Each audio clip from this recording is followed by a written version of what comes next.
What's going on, guys? It's your boy Slayer with another video. Today we're talking about the changes coming to Call of Duty multiplayer. Some really exciting changes coming down the pipe. I'm pretty stoked about these. Happy to see Treyarch's making these changes and doing something a little different. Let's get into it. Topic I want to touch on is the whole aim down sights, ADS, while sliding, diving, wall jumping topic. So in the beta, that did require you to take the dexterity perk. The team looked at all of our options and ultimately landed on providing the most fluid experience by default, which does mean we've reintroduced the ability to aim down sights while sliding, diving, and wall jumping by default. You do not need to take the dexterity perk. Dexterity will still speed up those interactions, sprint to fire, slide to fire, but you will not need dexterity perk to ADS while doing those actions. Yo, can we get a round of applause for my boys at Treyarch for doing that? Because the Lord have mercy in the beta, that was frustrating. I can't tell you how frustrating it was to fill up a perk slot just so I could slide and fire at the same time, ADS and fire, while sliding and jumping, wall jumping, all that kind of stuff. I want to preface this by saying I'm super excited for Black Ops 7 with these updates. I've been playing a lot of Battlefield 6, but I have the itch. I have the itch to play some Call of Duty. Yep, I'm a sim for Call of Duty. Don't mind me. The next one I want to touch on is just to reconfirm a topic I touched on in our last dev update about footstep volume. We have slightly increased the volume of our footsteps in Let's fucking go. There was no footstep volume in Black Ops 7 beta. None whatsoever. So I'm super stoked about this. This is going to be awesome. Multiplayer.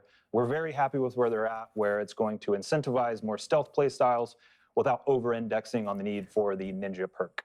Okay, next I want to touch on where we've landed with our slide tuning coming out of the beta for launch. Alongside that dexterity change and the ADS change, we have slowed down the slide speed a bit and we reduced the distance a bit, but I promise you it still feels great, it still feels fluid, but we want to make sure that that's not the only way you can enter in an engagement. Okay, another movement topic I want to touch on are our mantles. So we saw the feedback, we agree, some of the mantles felt a little slow, so the team is going through every single mantle in the game to make sure that we have a consistent speed and fill and everything feels fast and fluid.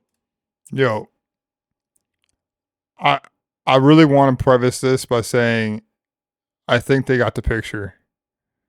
Like, I think the community finally got through to Call of Duty, Treyarch, Activision, Microsoft, because they're listening to what we've been saying. And I think a lot of it has to do with Battlefield 6 being so successful. And I'm super stoked about this. I can't say it enough. It's going to be freaking amazing. The next one is a meaty topic, and it's about our perks and our perk distribution. Got a lot of feedback. We made some changes ahead of beta coming out of our blog. A lot of you had a lot of feedback on that, which we appreciate. But the big changes that we're going to focus on here for launch are, one, we want to make sure that we are incentivizing and allowing for varied play styles. Two, we saw a lot of feedback on how stacked slot 1 was. So we've made some adjustments there that I think you're going to be happy with. This is going to be the biggest three, there were some kind of niche change underutilized perks. So we've actually that made I'm some excited about. combinations of perks to make those chunky decisions and choices. Okay, let's get into the details. First change, we've actually moved Tech Mask to slot 2 from slot 1. That's going to allow for classes like Flak Jacket, Tech Mask, and Guardian for a very strong support tanky class.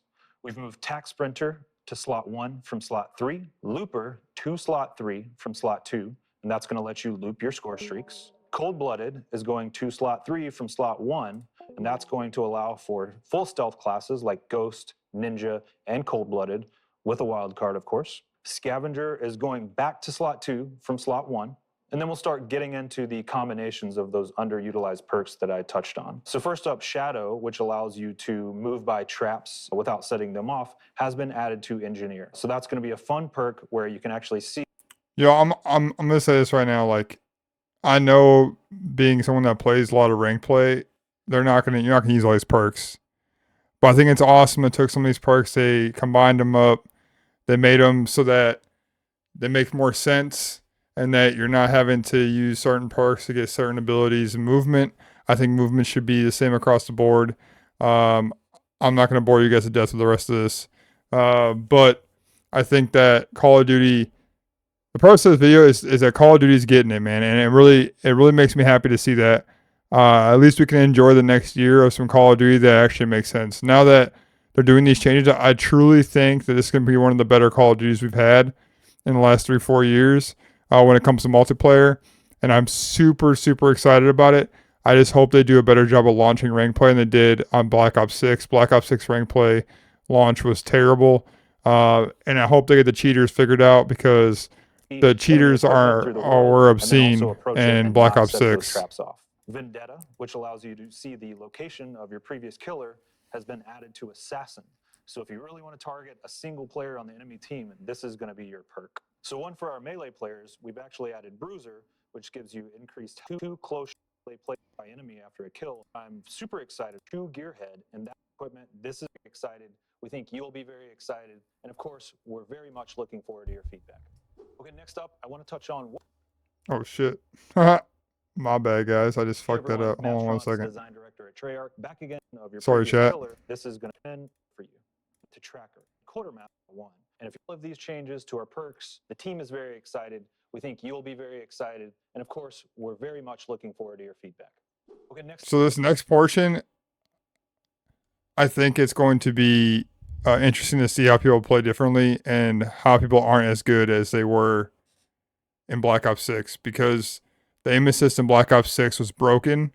And I think this is going to make the game a little more competitive. So let's see what he has to say. I want to touch on what we're doing with aim assist in Black Ops 7. So first off, we're looking very closely at the data. And the data says... The data! I hate when they fucking say that shit. The data! I'm looking at the data. That controller players are winning slightly more in close range engagements, and then keyboard mouse players are winning slightly more in those long range engagements. So what we're going to do here is to try to close that gap, take a very close look at the strength of aim assist across all of those ranges. And then additionally, we are looking at rotational aim assist and the requirement for your right aim stick to be moving in the direction of your target. We'll have more concrete details to share soon. That's my time for today. Of course, so you can't just like activate your rotational aim assist by moving your left stick anymore. You're gonna have to use your right stick too, which is gonna be interesting to see how that works out. I don't know if it's gonna be good or bad. I do think that they did need to nerf the aim assist just a little bit, but I think that the aim assist having used the right stick might jack some people up, have them a little frustrated. However, a lot of good changes. Perks got combined. The dexterity thing went away. Now you can just ADS while sliding and jumping and all that kind of stuff, which is good. I think that should be a thing across the board that you can do. The no tax sprint thing, I still enjoy that. I don't care that you can't use tax sprint without using a freaking perk. It is what it is. It's going to slow the game down a little bit for everybody that doesn't want to be sweating 100% of the time. On top of that, I didn't make a video on it, but SBMM will not be in Black Ops 7, and I'm super excited about that. It's going to make it super fun for everybody to play, and now we can get in lobbies with our boys and friends that maybe aren't as good at the game, and they can have fun too. So I think this is good stuff, guys. I think we're going to have a good game for the next year of Call of Duty, at least until next Modern Warfare comes out, and they just like, yeah, screw you guys. You're getting SBMM back again. Hopefully they can follow suit, but thank you Battlefield 6 for giving that competition. For the first time in a long time, we're seeing a lot of games come out that are good, and I think it's causing developers to try harder and fight for the audience to stay on the game. So it's a fun time to be a gamer. It's a fun time to play video games. If you guys are playing Arc Raiders, I've heard a lot about it. Please drop a comment down below. Let me know what you guys thinking about it. If you're playing Arc Raiders, I'm really interested to see what that's like. I might actually pick that game up just based on what I'm hearing. So again, thank you guys so much for the support. Thank you for watching the videos. Thank you for joining the streams. Like, comment, subscribe, and I'll see you guys on the next one. Peace.